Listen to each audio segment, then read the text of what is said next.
귀한 찬미로 늘 희망을 갖게 만들어주시는 찬양대에 감사드립니다.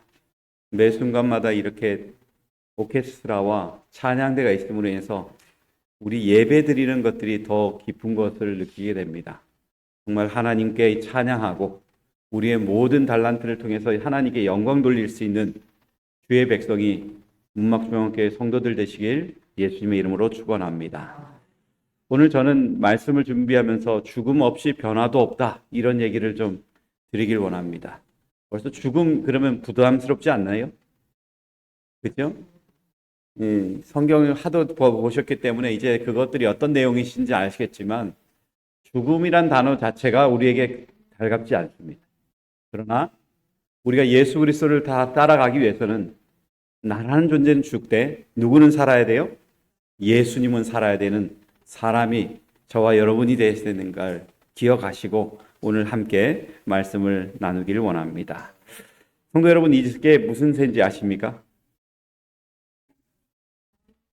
가마우지요? 펠리컨이라고 말합니다. 이 새들 중에서 모성애가 강한 새 중에 하나가 이 펠리컨이라고 합니다. 펠리컨이 얼마나 모성애가 강한가 봤더니만은 펠리컨이요, 새끼들에게 줄 먹이가 없으면 자신의 가슴을 뜯어먹게 만들어준답니다. 병에 걸려서 죽어가는 새끼에게는 자신의 핏줄을 터뜨려가지고요, 그 입에 피를 넣어준다고 합니다. 자식을 위해서는 뭐든지 할 수 있는 게 이 새인 것입니다. 어쩌면 우리가 자식을 위해서 살리기 위해서 자신의 모든 걸 주는 이 펠리컨처럼 우리를 살리기 원하시는 분이 있다면 바로 예수 그리스도이십니다. 저와 여러분을 구원하기 위해서 십자가에 돌아가셨을 뿐만 아니라 모든 것을 주신 예수 그리스도, 그분께서 우리에게 들려주시는 이야기는 죽고 살라는 얘기입니다. 오늘 성경 본문에 있는 말씀을 좀 같이 보겠습니다. 요한복음 12장 24절입니다. 시작. 내가 진실로 진실로 너희에게 이르노니 한 알의 밀이 땅에 떨어져 죽지 아니하면 한 알 그대로 있고 죽으면 많은 열매를 맺느니라. 여기 보니까 예수님께서 말씀하실 때 한 알의 밀이라고 말합니다. 이 밀이 땅에 떨어져서 그냥 떨어져 있으면 어떻게 되고요? 그거는 끝나는 것입니다. 그러나 그게 땅 속으로 들어가서 더 깊이 들어가 뿌리를 내린다면 그것은 새로운 생명으로 태어날 수 있다는 것입니다. 우리가 잘 아는 것처럼 요한복음 11장에 보면 나사로의 죽음이 나옵니다. 나사로가 죽었지만 예수님의 명령으로 그는 어떻게 돼요? 다시 살아납니다. 그리고 12장으로 넘어가면 우리가 또 한 가지를 보게 됩니다. 12장에 가면 6월절이 됐을 때 많은 사람들이 예루살렘으로 오고 있지만은 예수님의 죽음이 얼마 남지 않았다는 사건을 통해서 마리아가 뭘 사요? 향유옥합을 누구를 위해서 깨뜨립니까? 예수님을 위해서 깨뜨리는 장면이 나옵니다. 그리고 또 더 지나가서 나오다 보면은 성경에 예루살렘을 예수님께서 들어가시면서 나귀를 타고 들어가실 뿐만 아니라 성소를 정결케 하는 것을 또 한 번 보여주십니다. 그리고 예수님을 추종하는 사람들, 어린아이들이 그곳을 환영하는 모습들을 사람들이 보게 됩니다. 근데 더 중요한 것은 이때에 한 존재들이 나타납니다. 그들이 어떤 사람이냐면 헬라인이라는 것입니다. 여러분, 헬라인이 온다고 뭐 대단한 것이 있겠습니까? 근데 이 사람들은 예배에 참석한 사람들이에요. 그러니까 예수 그리스도를 받아들이고 하나님을 전적으로 받아들이진 않았지만 그래도 예배 드릴 정도로 하나님을 신뢰하는 사람이라는 것입니다. 하나님에 대해 관심이 많은 것입니다. 예수님이 죽었던 사람을 살렸다는 얘기도 들었고, 또한 예수님께서 예루살렘을 성전을 정결케 하셨다는 얘기도 들었습니다. 이런 많은 소문을 들으면서 이 사람들은 확인하고 싶으신 겁니다. 여러분, 우리가 때로는 어떤 문제를 발견할 때 확인하고 싶을 때가 있어요. 이게 진짜인지 가짜인지 그것들이 궁금한 것입니다. 때로는 어떤 때는 이런 길이 있습니다. 어느 교회가 굉장히 부흥한대요. 그러면 사람들이 가볼까요? 안 가볼까요? 가봅니다.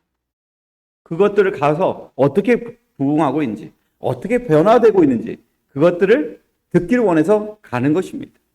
사람들이 그곳에 가서 그걸 들으면서 무슨 생각을 하냐면 우리도 저렇게 해야지 하면서 배우고 오는 것이죠. 근데 이 헬라파 사람들, 이 헬라인들은 궁금증이 있었을까요? 없었을까요? 여기에 보니까 예언의 신을 보니까 있었다고 말합니다. 우리 예언의 신을 잠깐 좀 보기를 원합니다. 헬라인들은 그리스도께서 예루살렘의 승리의 입성을 하셨다는 말을 들었다. 어떤 사람들은 그분이 성전에서 제사장들과 관원들을 쫓아내셨고 더욱이 그분은 다윗의 보좌를 취하셔서 이스라엘의 왕으로 다스릴 것이라고 생각하고 그 소문을 퍼뜨렸다. 헬라인들은 그분의 사명에 관하여 진실을 알고자 하였다. 그리하여 그들은 우리가 예수를 배우고자 하나이다라고 말하였다. 그들의 간청은 허락되었다.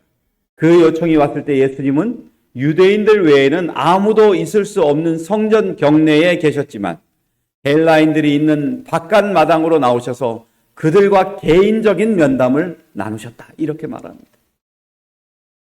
헬라인이 이방인이에요? 유대인이에요? 이방인입니다.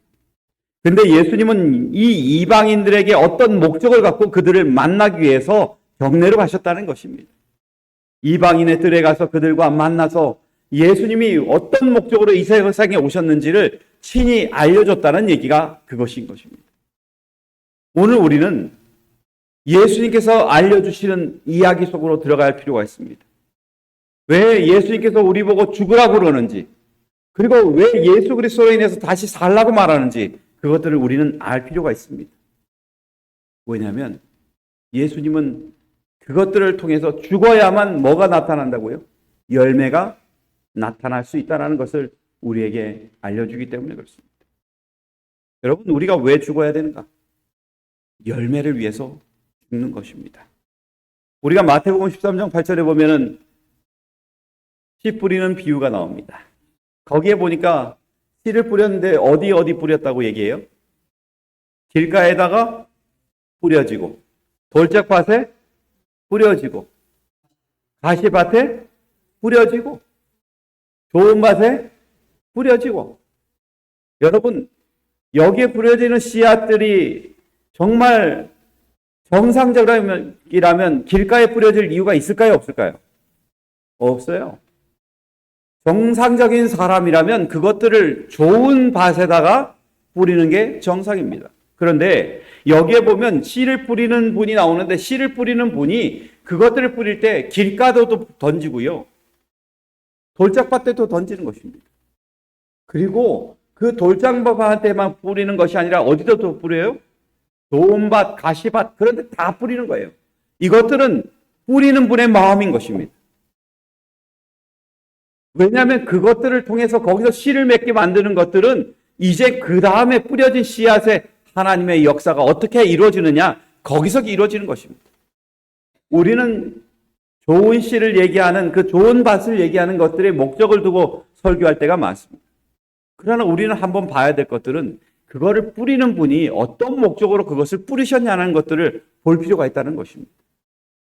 하나님은요, 우리들을 통해서 이 씨앗을 뿌리는데 누구든지 그 씨앗을 받아들일 수 있는 곳이 어떻든 그들을 통해서 하나님의 씨앗을 뿌리기를 원하시는 걸 여러분 기억하시기 바랍니다.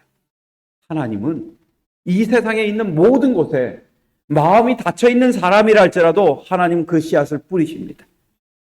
왜냐하면 그것을 통해서 이 사람들이 하나님의 열매를 받아들일 뿐만 아니라 또한 좋은 결실을 맺기를 원하시는 것이 하나님의 뜻이기 때문에 그렇습니다. 실물교훈에 다음과 같이 말합니다. 좋은 씨를 뿌리는 이는 누구요? 인자요. 그리스도께서는 왕으로서가 아니요 씨 뿌린 자로서 뭐 하셨다? 오셨다. 이렇게 말합니다. 나라를 뒤집어 엎으려 하심이 아니고 씨를 뿌리기 위하여 오셨다.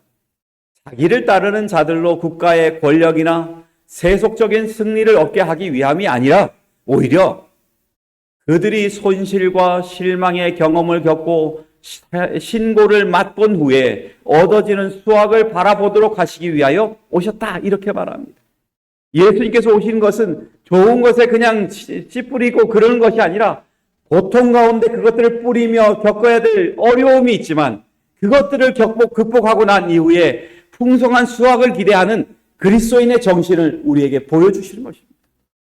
저는 여기 계신 분들이 하나님의 풍성한 수확을 기다리는 주의 백성 되시길 간절히 바랍니다. 그곳이 어떻든 그것들이 상황이 좋든 나쁘든 그것들을 다 뒤로하고 하나님께서 우리에게 허락하신 그 수확을 기다리는 하나님의 백성으로서 이 씨앗을 뿌리는 하나님의 심령을 배우시는 저와 여러분 되시길 간절히 바랍니다. 여러분, 하나님은 우리를 부르실 때 실패하기 위해서 부르신 분이 아니라는 걸 기억하십시오. 하나님의 목적에 우리가 연합한다면 그 수확이 분명히 좋아질 것들을 우리에게 알려주시는 것입니다. 시편에 보면 33편 9절에 이렇게 말합니다. 저가 말씀하심에 뭐 했다? 이루었으며 명하심에 경고히 섰도다 이렇게 말합니다. 여러분, 하나님께서 말씀하시면 충분해요. 솔직히 하나님께서 우리에게 이 세상에 오셔서 내가 재림할 거야. 너희들 정신 똑바로 차려. 이 말 한마디면 우리 경기는 끝납니다. 그런데 하나님은 그렇게 하지 않으셔요. 우리를 쓰기 원하십니다.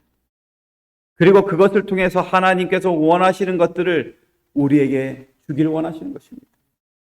여러분, 하나님의 말 한마디는 위력이 있고 능력이 있습니다. 이 능력으로 인해서 얼마나 많은 것들이 풍요로워지는지 성경은 이렇게 말합니다. 땅을 곤고하사 물을 대어 심히 윤택케 하시며 하나님의 강에 물이 가득하게 하시고 이같이 땅을 예비하신 후에 저희에게 곡식을 주시나이다. 10절 같이 보겠습니다. 시작. 주께서 밭고랑에 물을 넉넉히 대사 그 이랑을 평평하게 하시며 또 단비로 부드럽게 하시고 그 싹에 보급을 주시나이다. 주의 은택으로 연사에 관씌우시니 주의 길에는 기름이 떨어지며. 여러분, 하나님의 명령 하나로 모든 것이 풍성합니까? 풍성합니다. 하나님께서 모든 것들을 제공해 주십니까? 제공해 주십니다. 그러기에 우리의 신앙은 하나님께서 그렇게 말씀하신 것에서 멈추는 것이 아니라 씨 뿌리는 비유에서 거기서 멈추는 것이 아니라 풍성을 약속하신 하나님을 바라볼 수 있는 믿음이 필요하다는 것들을 저희들이 기억하셔야 된다는 것입니다. 성도 여러분, 우리는 하나님을 믿으셔야 됩니다.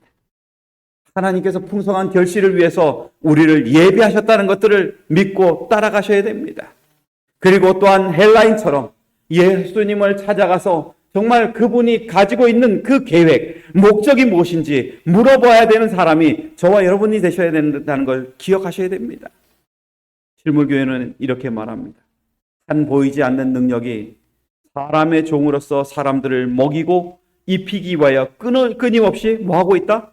역사하고 있다.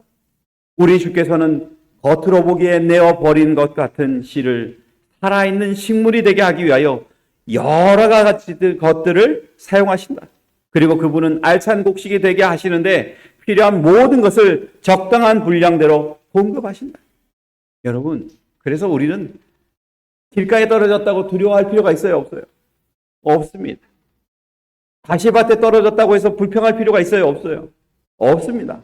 왜냐하면 그것들을 위해서 충분히 영양분을 제공하시는 분은 누구시기 때문에? 우리의 하나님이시기 때문에 그렇습니다.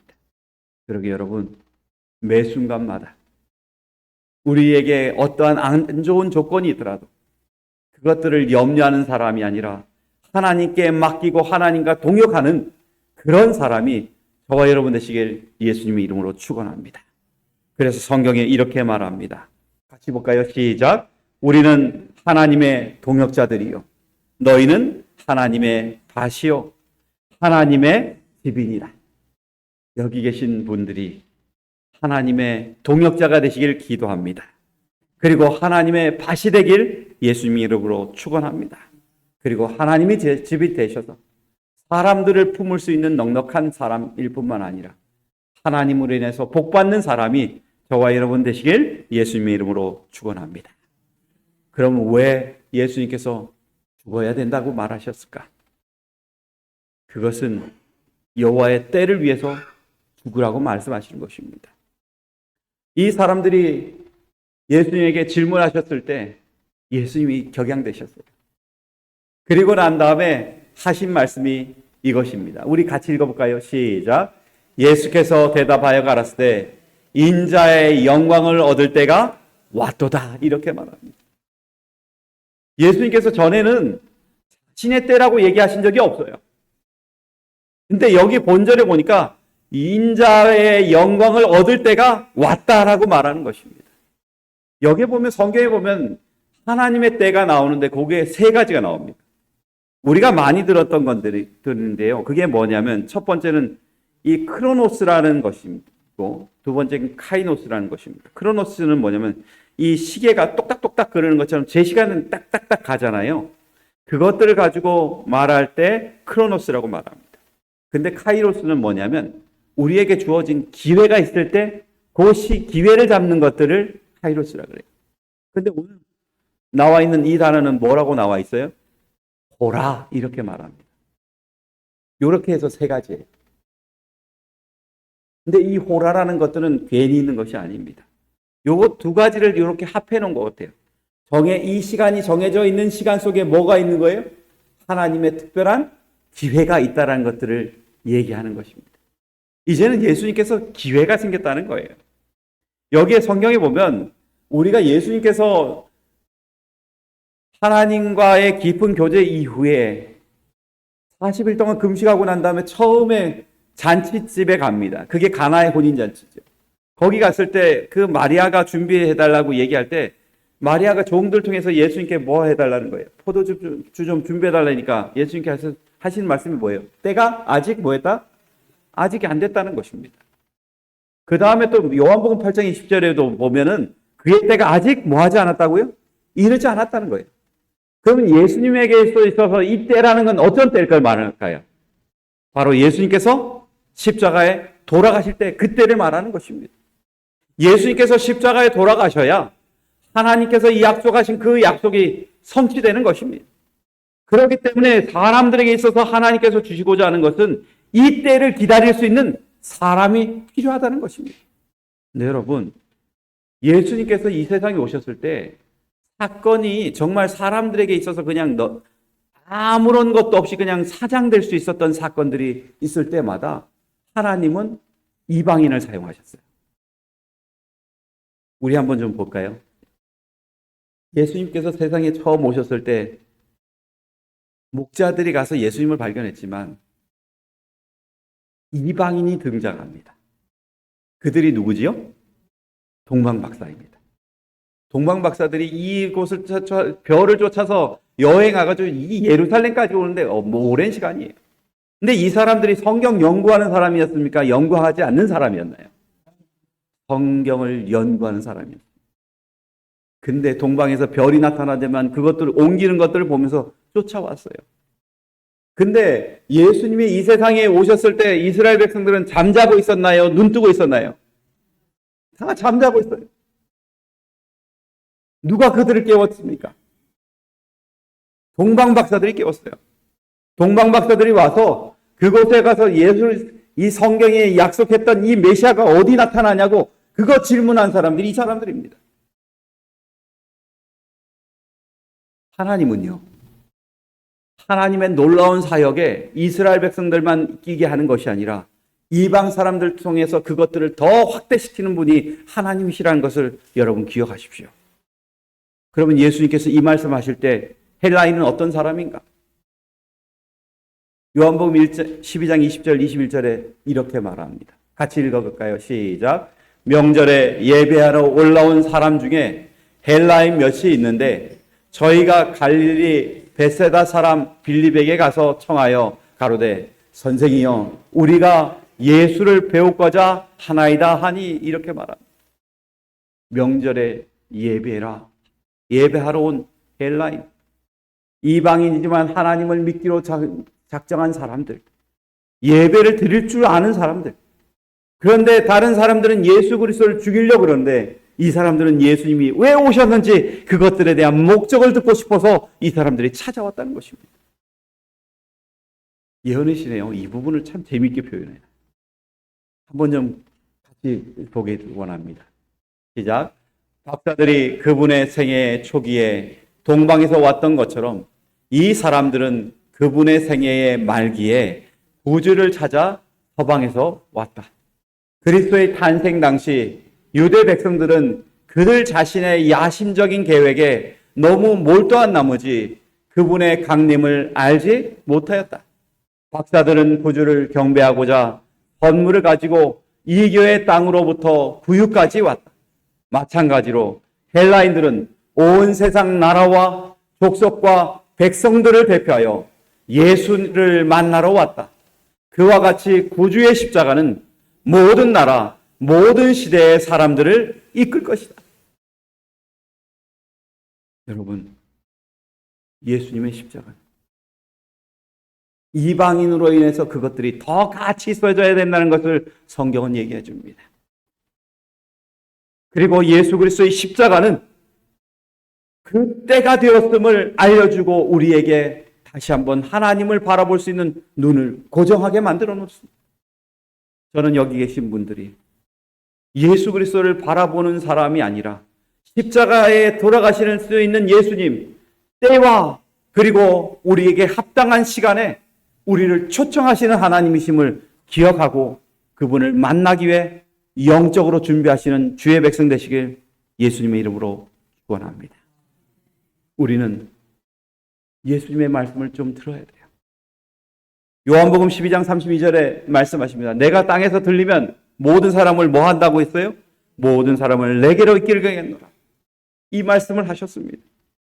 이렇게 말씀하시는 것은 이스라엘 백성들만은 사랑하시는 것이 아니라 하나님께서 우리를 사랑하셔서 우리에게 가야 될 길을 보여주기 위해서 그렇게 하시는 것입니다.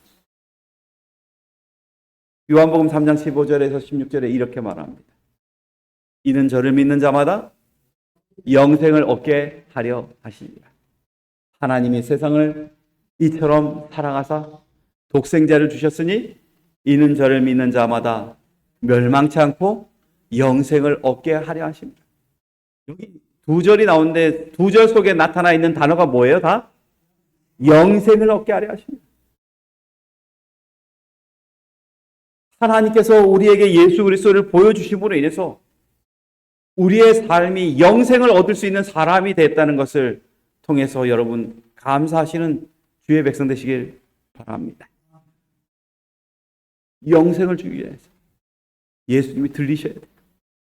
여러분, 예수님께서 이 영생을 주기 위해서 이렇게 하기 위해서 하는 것들을 예수님이 얼마나 힘들게 하셨는지 성경은 미리 예언했어요. 이사야 52장 13절 14절에 이렇게 말합니다. 여호와께서 가라사대 보라 내 종이 형통하리니 받들어 높이 들려서 지극히 존귀하게 되리라.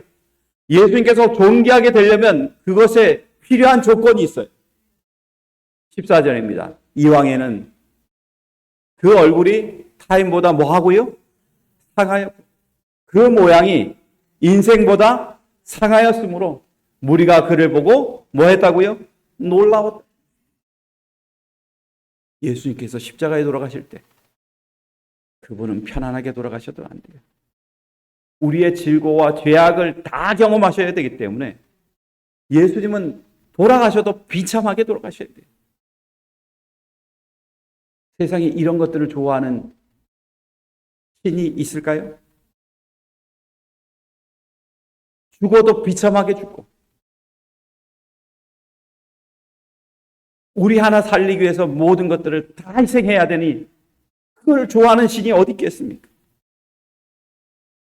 만약에 저보고 제 딸을 위해서 매를 100대 맞으라. 그 정도는 맞을 수 있을 것 같아요. 근데 너 죽을 수 있어 그러면 그거는 못할 것 같아요. 그거는 한계가 있을 것 같아요. 말은 내가 우리 딸을 살릴 수 있다면 내가 뭐든지 다 할 수 있어. 말은 하는데요. 직접 내가 피는 빼주고 뭘 할 수 있는데 맞다가 죽을 수 있어 그러면 맞긴 맞는데 거기까지 갈 수 있을까? 그건 제 고민이에요. 가끔가다 제 스스로 질문합니다. 근데 여러분, 예수님은 아예 작정하셨어요. 우리가 깨끗해질 수 있다면, 예수님이 십자가에 돌아가셔서 저와 여러분이 구원받을 수 있다면 예수님은 크게 더 좋으신 거예요. 그래서 예수님께서 하신 말씀이 이거예요. 우리 같이 한번 읽어볼까요? 다시 시작. 진실로 진실로 너희에게 이르노니 한 알의 밀이 땅에 떨어져 죽지 아니하면 한 알 그대로 있고 죽으면 많은 열매를 맺으니라. 여러분, 우리에게 풍성한 결실을 주고 싶고 우리를 구원하기 위해서 예수님께서 십자가에 돌아가심으로 인해서 이제 우리가 구원을 받았을 뿐만 아니라 하나님의 자녀가 되었음을 찬양하는 저와 여러분 되시기를 간절히 바랍니다. 십자가에 돌아가신 것 그걸로 끝나지 않아요. 예수님은 다시 말하기를 예수님이 부활하셨다고 말합니다. 그런데 예수님의 부활이 뭐가 나타나냐면 하나님의 영광이 나타난다는 것입니다. 예수님이 부활하심으로 인해서 이 세상에 우리를 위해서 돌아가심으로 인해서 이제는 우리가 구원받았을 뿐만 아니라 하나님이 얼마나 우리를 사랑하시는지 그것들을 온 우주에 나타냈다는 이야기가 거기에 있는 것입니다. 그래서 오늘 우리가 하나님을 찬양하는 것이 바로 하나님께서 받으시는 영광인 것입니다. 여러분이시여, 하나님을 찬양하시고 하나님께 영광 돌리는 이 사역이 저와 여러분의 기쁨이 되시길 예수님의 이름으로 축원합니다. 그리고 우리가 예수님을 통해서 하나님을 바라봄으로 모든 것들을 버렸던 제자들의 삶처럼 우리 또한 그런 삶을 사시게 되길 예수님의 이름으로 축원합니다. 성경에 보면요, 예수님의 제자들의 모습이 이렇다고 얘기합니다. 고린도후서 4장 11절 12절입니다. 같이 보겠습니다. 시작. 우리 산자가 항상 예수를 위하여 죽음에 넘기움은 예수의 생명이 또한 우리 죽을 육체에 나타나게 하려 함이니라. 그런즉 사망은 우리 안에서 역사하고 생명은 너희 안에서 하느니라. 제자들이요, 예수 그리스도의 심정을 정확하게 빼닮았어요. 그들이 예수 그리스도를 따라서 십자가에 돌아가서 죽을지언정 그들이 죽어주면 또 다른 사람이 예수 그리스도를 믿고 또 다른 결실을 맺고 열매를 맺으니 그들의 죽음이 가치 있는 것입니다. 그래서 하나님께서 우리에게 요구하십니다. 하나님을 위해서 죽으라고. 내 삶을 위해서 죽는 것이 아니라 하나님을 위해서 죽을 때 정말 우리의 삶에 있어서 하나님께서 주시는 축복이 너무나 크다는 것들을 얘기하는 것입니다. 많은 사람들이 실수하는 것은 죽기를 두려워해요. 고린도전서 15장 36절에 이렇게 말합니다. 어린석은 자여, 너희 뿌리는 씨가 죽지 않으면 살아나지 못하겠고. 많은 사람들이 가장 두려워하는 것들이 내가 죽는 거예요. 내가 죽으면 아무것도 아닌 것처럼 사람들이 볼까 봐요. 근데 여러분, 제가 시간이 돼서 뒷얘기는 많은데 여기서 한 얘기만 하고 시간을 좀 줄일까 합니다. 제가 하루는 청년들과 같이 그날 하루를 같이 시간을 보내면서 프로그램을 운영했어요. 그리고 이제 장로님들이 오시는지도 모르고 그냥 저희들끼리 청년들끼리 그날 신나게 놀고 기도할 것 충분히 하고 그리고 다음날 이제 교회로 돌아가려는데 갑자기 저기서 장로님 그룹들이 쭉 오시는 거예요. 근데 거기에 장로님들 그룹이 오시는데 뭘 들고 오시냐면 한 손엔 솥단지를 들고 오시고 한 손에는 온나무를 들고 오시는 거예요. 그래서 제가 수석 장로님께 여쭤봤어요. 장로님, 뭐 하시려고 오시는 거예요? 그랬어요. 그랬더니 장로님이 이러시는 거예요. 전도사님, 이러는 거예요. 그런데요. 그러면 저를 옆으로 쑥 데려가시는 거예요. 그러면서 하시는 말씀이 아무인데도 얘기하면 안 돼? 왜요? 우리 담임 목사님하고 오늘 옷 딱 해먹기로 했어. 그러시는 거예요. 그때 제가 전도사할 때는 담임 목사님하고 옷 해 먹는다면 그거 이상한 거거든요. 그러면서 장로님이 이런 얘기를 하십니다. 전도사님, 내가 전에는 칼 같은 사람이었다. 그러니까 매일마다 뭐 하냐면 목사님하고 싸우는 게 일이래요. 재림교인이면 목사님 채식해야지 뭔 딴 걸 드십니까? 이거부터 시작해가지고 계속 싸우셨어요. 근데 나이가 드니까 내가 그때 미리 예수 그리스도를 위해서 죽는 걸 경험했었으면 그러지 않았을 텐데 하는 생각이 들더래요. 그래가지고 이분이 결정하셨답니다. 교리와 벗어나지 않는다면 받아들인다. 이것이 하나님을 드러내는데 잘못되지 않는 한 받아들인다. 그리고 예수 그리스도를 욕먹이지 않는 한 받아들인다. 그래가지고 연세가 드시니까 이 장로님이 하는 말이 이것입니다. 전도사님, 내가 죽으니까 모든 것이 편하더라고요. 성도 여러분, 오늘 우리는 예수 그리스도를 위해서 죽어야 됩니다. 예수 그리스도가 살아야 교회가 삽니다. 예수 그리스도가 살아야 내 이웃이 삽니다. 예수가 살아야 우리의 죽어있는 영혼이 다시 부활할 수 있습니다. 여기 계신 모든 성도들의 안에 예수 그리스도가 다시 살리는 그 사역이 오늘 일어나시기를 예수님의 이름으로 축원합니다. 그리고 다 사셔서 주님 오시는 그날 하늘나라 꼭 가시는 저와 여러분 되시길 간절히 바라며 말씀을 마치겠습니다.